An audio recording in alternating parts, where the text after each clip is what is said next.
Zimbabwe cash crisis worse. About Venezuela once again. Systemic important banks. They removed the one factor into the framework called monetary awareness. Hey there, hope all is well. Back here today with some more RT News updates. And as you can tell from today's title, did the IMF just confirm the idea that there might be a recession starting this year? And so before I dive into today's article, as always, got a couple things I want to thumb through. But it's very interesting that as a lot of billionaires and millionaires and political influencers are meeting right now in Davos, Switzerland, all to discuss what the current state of our economy is, it's good to say that they're probably strategizing on how they themselves can preserve their billions and their wealth at the expense of their average investor, as well as those that are probably monetarily and financially uninformed, i.e. majority of the population. So today, as always, going to thumb through a few articles, give you my thoughts on what's happening and how I believe within this current report that was just given by the IMF, it tells us where we're currently at and some of the risks we face in this global economy. But as always, next recession. Recession will be a recession. We're going to hit a recession. The date of the next recession. A U.S.-only recession typically lasts 8 to 10 months. A crash is coming. Now, whether it's 6 months from now, 12 months, 36 months, no one knows. If you have the right plan to set up, you can make a lot of money from this.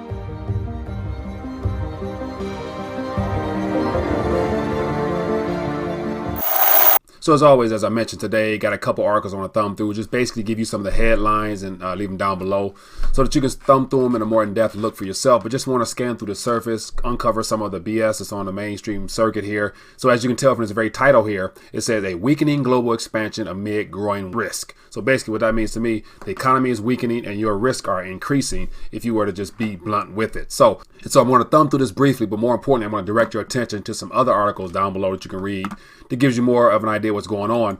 And so this one here is from the local. It's out of Switzerland. It says Davos 2019, what you need to know about the world's most exclusive business bash. The world's most exclusive for billionaires and those that are in the know. They're meeting and talking about things that is not meant for us to know. And then the next one here, it says from Telegraph Business, it says the IMF cuts growth forecast for the second time in 3 months as global elite gather for Davos. So the global elite, and we're not included in that. And then another one here is from The Guardian. It says IMF cuts global growth forecast as Davos gets underway. And then this one is a very interesting one because it gives a somewhat of a timeline of today's events as well as the rest of this week's events. And if you look on the side here, it just gives you a forecast as to who's speaking and what they're talking about. And so we got the kickoff here. IMF cuts global growth forecast, which was 4 hours ago. We got the Brexit, talk on the Brexit. Starting slips ahead of May's Plan B. It says Trump, a deal could very well happen with China. And so if you thumb through it, it gives you more of a timeline as to some of the primary topics and whatnot during the day. But as I mentioned, it's the global elites meeting to talk about things that we're going to find out after the fact. So just to touch on this article here, I'm going to thumb through it, give you my interpretation as well as me just translating what it means for you and I as an average investor. And it says a weakening global expansion amid growing risk. It says, while global growth in 2018 remained close to post-crisis highs, the global expansion is weakening at a rate that is somewhat faster than expecting. So just to dissect that line right there, it says the global expansion or the international global bubble is losing air in the form of weakening at a faster pace than they were expecting themselves. It says what the update from the World Economic Outlook projects global growth at 3.5% in 2019 and 3.6% in 2020. It says 0.2 and 0.1 percentage points below last October. So just a small drop there, but yet it gets even better. It says the downward revisions are modest. However, we believe the risk to more significant downward corrections are rising. So let me interpret that for you. It says they believe that the risks are increasing as more corrections are rising. So basically, the risks are increasing for you and I as more of their problems that they've created for us continues to rise. Scroll down a little bit more. It says we are revising downwards our forecast for advanced economies, the developed world, slightly, mainly due to the downward revisions of the euro area. So we know what's happening in France as well as the whole Brexit situation and Italy and all the pig nations, how they're having debt issues there. And then it says here, the U.S. expansion continues, but the forecast remains for a deceleration with the unwinding of fiscal stimulus. So I'll translate that. It says, but the forecast remains for a deceleration of unwinding. And so here we have the whole quantitative tightening process underway now, as well as the increased budget deficit amongst all this government shutdown situation here, which doesn't seem very promising for growth for the United States of America in a nutshell. It says across advanced economies, we're foreseeing growth to slow between 2.3% in 2018 to 2% in 2019 and 1.7% in 2020. And so what that tells me is that they're projecting slower growth or less growth, which means that what's the definition of a recession, or how do they determine what a recession is? I'll pull that up on the screen for you. So just Googling how many decreases in GDP before a recession, it says here, a recession occurs when there are 2 or more consecutive quarters of negative gross domestic product growth. And so that's 2 or more.